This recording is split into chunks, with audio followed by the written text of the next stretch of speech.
Back to Basics. It is Julie, and I'm your Wednesday blogger on the Back to Basics Weight Loss Surgery channel. This week's question is really interesting. I haven't looked at anybody else's response, but I plan to do it right after I do this. But I didn't want to be influenced because I think everybody has similar kinds of embarrassing moments. I think if you're female,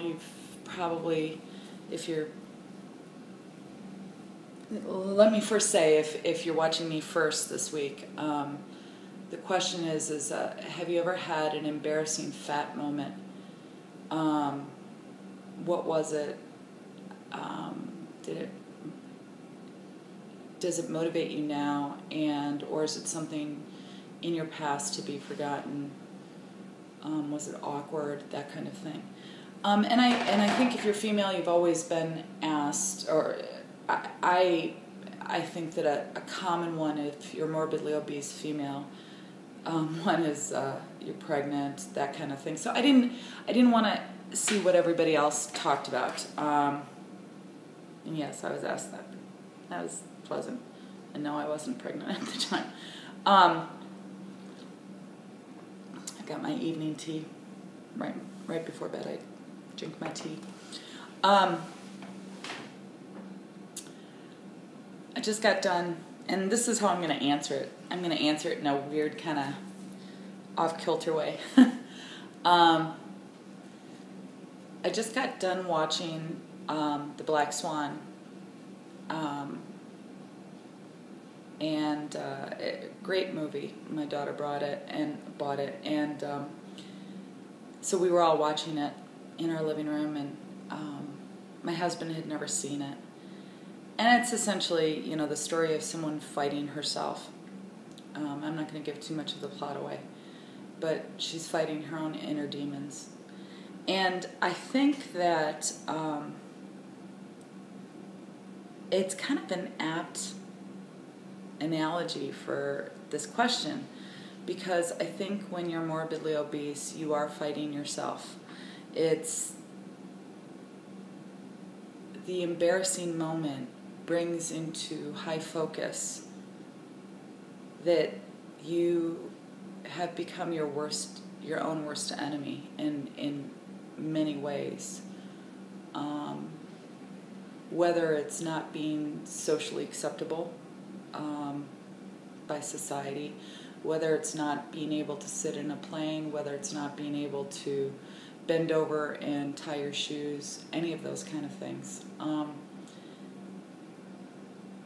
And I have so many embarrassing fat moments, and I think we all do. The most one,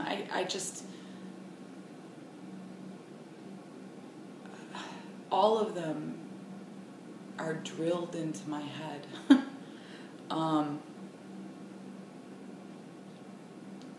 I think only recently I have begun to look at myself as no longer morbidly obese.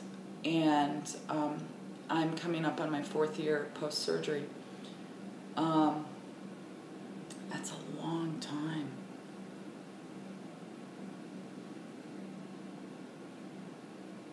And yet the demon of falling back into the bad habits, wanting to be perfect but not being able to be perfect, chastising myself, feeding the inner demon with food, that kind of thing, rears its head a lot. Many of you know that I'm in the process of moving from one diplomatic post to another. We're moving from Paraguay in South America to Nigeria in Africa. And the moves are always extraordinarily stressful. Not just moving from one foreign country to another, but surprisingly or not, it is the 2 or 3 months that I have to hang out here in the United States that actually becomes the most stressful. the temptations of food are enormous. The ease with which you can buy food, comfort food, mashed potatoes, whatever you have. Tell me, the strength of will it takes to stay away from foods that are so readily accessible. And in a lot of ways, I was extraordinarily blessed to be in a country that didn't have access to Doritos. Not that they're my comfort food, but you get the idea.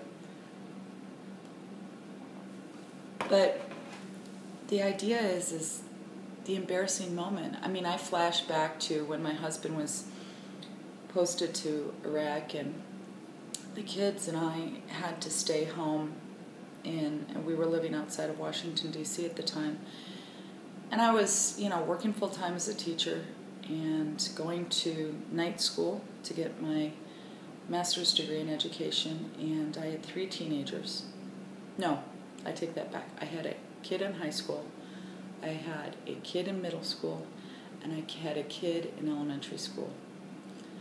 And I was having construction done on my house. I don't know what possesses me to do things like that, but I did. And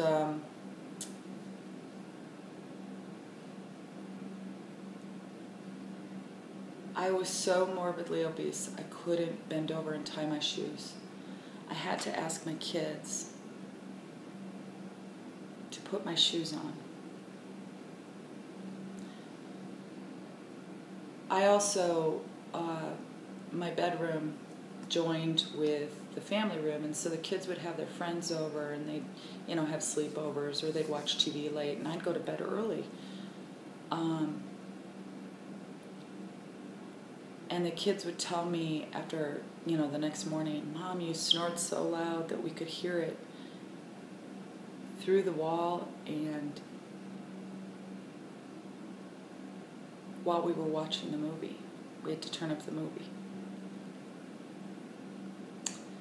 And I knew that it was because I was morbidly obese. I knew that. There were just so many embarrassingly fat moments. One that sticks out in my head is running up the stairs to answer the phone. Well, not running, actually, just walking up the stairs to answer the phone and being so out of breath. My dad was on the other end of the phone, and he said, "Why are you so out of breath?" And I said, "Oh, I'm not out of breath." And I was literally out of breath, panting. I said, "I just walked up the stairs to answer the phone." And it sticks out in my head that I was just walking up the stairs, and it literally put me out of breath so much that it was as if I'd been running. So, yeah, and all of these are probably very similar to anything everybody else has experienced. Do I use them to motivate me? You damn well right I do. I'm scared to death to go back there. On the way home, I've been traveling a lot in the car, and we come back to our house here in the States, and we're in and out all the time. And on the way home, I was doing my little pep talk to, get back on the exercise bandwagon and get back with it. I have to do my own little self-motivation. And my husband looked at me and he said, "What are you doing?" And I said, "I'm singing myself a song to motivate myself." But really it was like reliving all of those moments and singing myself a song. I can do it, I can do it, I can do it, Because if I forget, if they're in the past, I haven't learned from them. And I think it's fine to say, for me at least, and everybody's different, some pain is so painful. We've all, I don't know if everybody's broken a chair. I've broken a chair. The plastic chairs that you sit in the backyard. I broke one of those. so many embarrassing fat moments that to deny the pain of them would be to deny the truth. And the truth is that I was my own worst enemy. I didn't love myself enough to take care of myself. I didn't want to take the time to fix myself a nice meal. I didn't want to take the half an hour that it would take to have some physical movement.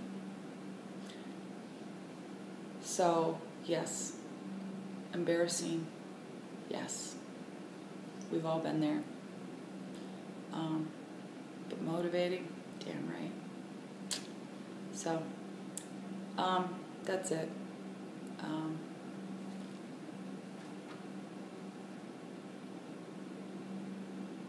Have a great week, everyone. Remember that put yourself higher up on your list, if not at number one, slightly after number one at least. Make sure that you're asking yourself, what is your truth? Because your truth also carries in from your past and into your future. And use those moments, not to make yourself feel bad. I mean, come on, we all fall down. We all had to learn how to walk sometime. We all make mistakes. The point is that in order to do well at anything, we have to fall down first. We have to make the mistake in order to learn. Otherwise, we'd be just geniuses to begin with, right? So, have a great week. Make mistakes. Embrace your truth and move forward. Put yourself number one. Have a great week. Bye.